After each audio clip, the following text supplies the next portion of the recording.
I'm just being me. You know, I'm just trying to coach the same way that I've always coached.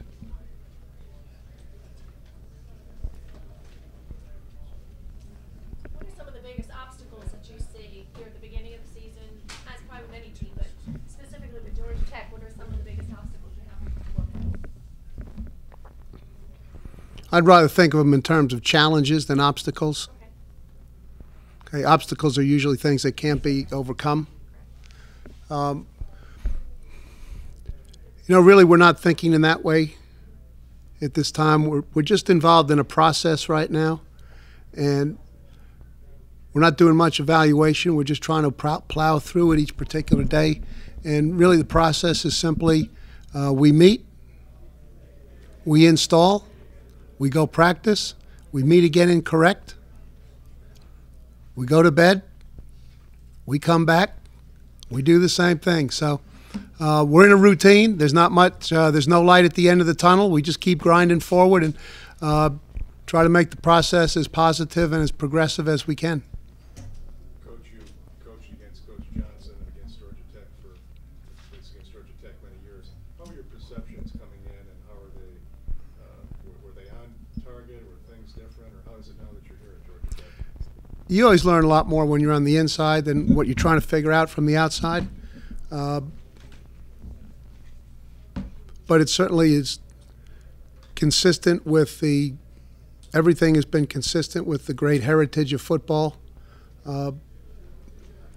here at Georgia Tech, and with what I would expect from Coach Johnson as a head coach who's won national championships and been the coach of the year and won the Atlantic Coast Conference Championship. So, in other words, in every respect, very high standard and very first class.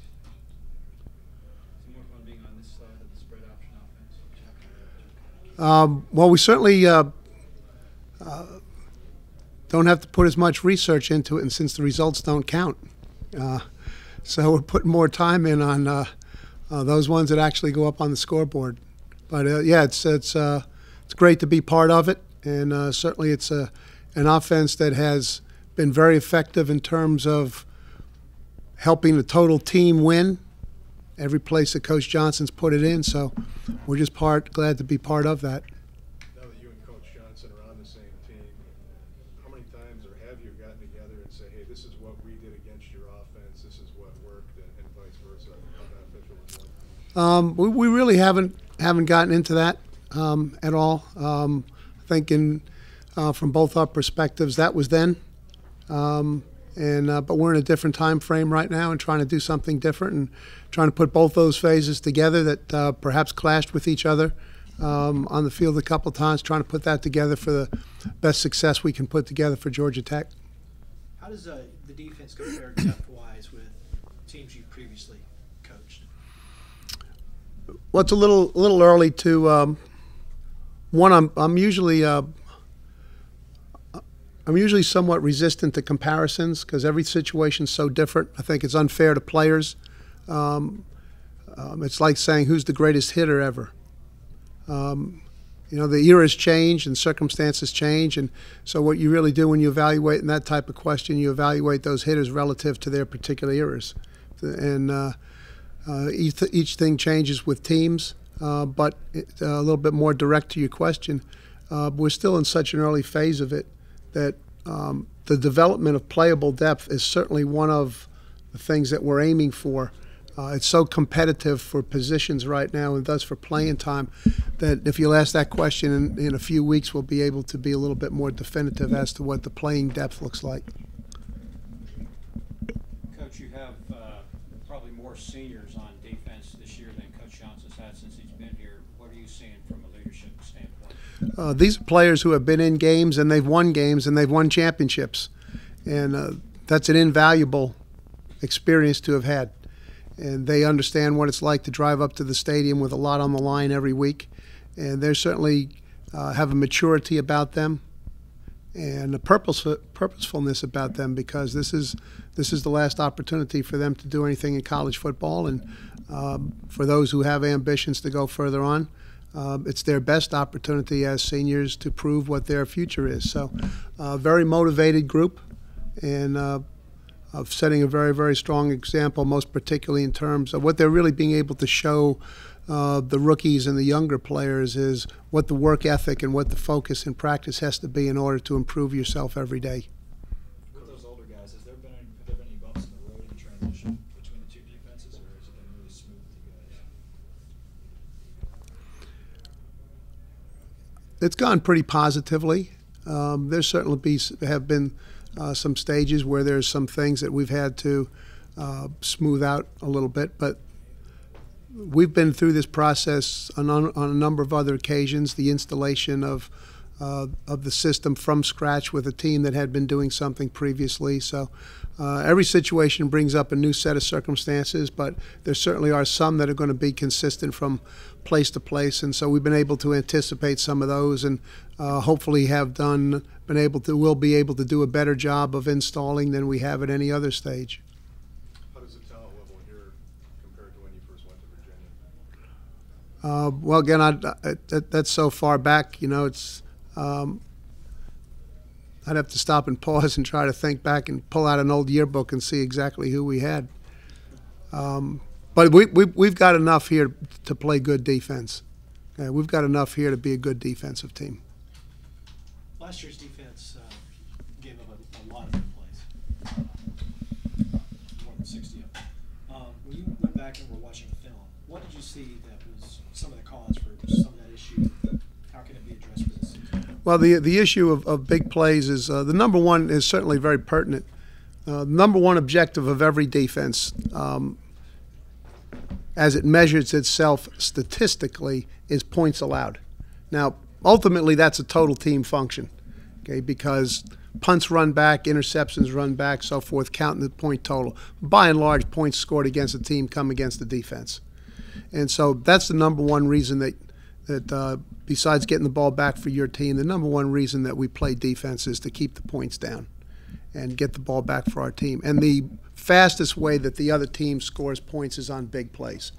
So if the defense understands that what we're out there for is to get the point total down and to get our offense back on the field, then the elimination of big plays is right up on the top of the list of things that have to be accomplished. So that certainly is ingrained in our philosophy. The staff is, we're all on top of that, and we expect that'll filter down to the players as they put their game together. Why would you say they occurred so frequently last year with that defense? Well, there were a lot of different circumstances, but really I'd prefer to stay in the future and talk about what we're trying to do. And those guys are doing the best that they could at that particular time, and that's in the books now, and we'll try to write a new chapter. Can you talk about the outside linebacker position, some of the guys you have there, and some of the new faces you have too? Yeah, the outside linebacker position in this scheme. Now, when we talk about the positions in the scheme, we're really talking about the regular defense. Who's out there on first and second down when we put our regular defense out there? Okay, now we have quite a few different substitution packages, okay, that go in a different direction than our 3-4 front goes. But in direct answer to your question about the outside linebackers as they play in the 3-4, now a lot of those guys are going to play on the field in other schemes in different positions.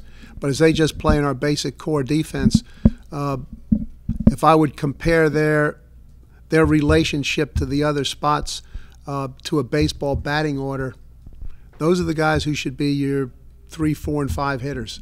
They have the opportunity to make a lot of big plays on the run. They not only have a chance, but they need to be productive pass rushers for us, and they also have to be guys who can be adequately functional out in space. So it probably requires as much versatility mentally and physically as any player on the defense. Players have to be very open-minded to a lot of things. If a guy's one of these, look, just put me in one spot and let me do one thing. Probably not a good position for him. But we've seen these players, some of whom now are having to take on more multiple jobs than was the case previously in their career. They've been very positive in embracing all those things that it takes to do that. So Anthony Abunaway, A.T. Barnes, Albert Rocker, 3 veteran players who have been in games before. They're there. Malcolm Monroe, kid who played some last year. Kind of moving into the veteran stage a little bit. Those 4 are the guys major guys who are in contention for the jobs. We have a little early to see how it's going to go with players, but you get some first impressions. We have a young player at that spot, Jeremiah Tachu, who was showing some very positive things here early. Got time for 2 more questions for Al. Coach, in the spring, there was one major change in the secondary, moving Reese up to cornerback and Tarrant back to safety. How did you observe that, and how did that work out? Well, we saw that Gerard had an awful lot of plays on the ball. He seems to have a very good sense of the ball and of the field. That showed up as much on special teams and with his returns as it did on interceptions. And so that's a position back there that's a positive about that. You know, that really adds something to the player. He can play in the deep field and show some range and some ball skills. And Dominique has a little bit more body on him than some of the other corner candidates. And so we wanted to get a look at how that would work. Frankly, we didn't go and saying this is, oh yeah, we can see this is absolutely where these guys should be. We just kind of thought we'd take a look at it, see how it went, and trying to find the very best place for each player. And it seemed to go positively for each one. And so we've just continued with it here in training camp. Talk about Brad Jefferson, the importance of having the senior in your middle linebacker spot, making the calls. Brad is he's a football guy. He likes all the phases of it. The game makes sense to him. It's come to him easily here, a lot of the stuff that we've installed. It's come very easily to him. He understands it well. He can pick it up pretty quickly. And he's a physically rugged player who brings a high energy level. And so not only does that aid, obviously, our performance, but it sets a very good standard, not just for rookies, but for other players. And it's one of those things that, excuse me, a lot of times on football team, not a lot of times, most of the time, leadership is about attitude and actions, not about speeches. And his actions and put him in a position to set standards. And, that's the prime function of leaders, to set the standards. And he sets a standard for toughness and effort and energy that hopefully will raise the whole defense. Last question. What's your impression of Isaiah Johnson so far, and what was the importance of having so many upperclassmen around him? Yeah, very promising young player. Isaiah's got a lot of football, a lot of athletic ability, really good instincts. His football awareness is very high. It's clear that he comes from an outstanding program where they've done a great job with him. And so we're really reaping the benefit. We're the beneficiaries of a lot of work by a lot of his coaches in high school. They've done a great job with him. He really knows how to practice. He knows how to pay attention in the meetings. He's very studious in that respect, and he can transfer it to the field. So he's made a very positive impression. He's got a real good chance to be in the fight for time. Thanks, Al. Okay, appreciate it. And I get to be the spokesman for Andy, Charles, and Joe. But this is far from a one-man operation. This is a we, us, and ours deal, and those guys are contributing a great deal to it also. So just want to make sure they get their due credit. Thanks, Al. Coach. Al's got to get loose and just sell an autograph.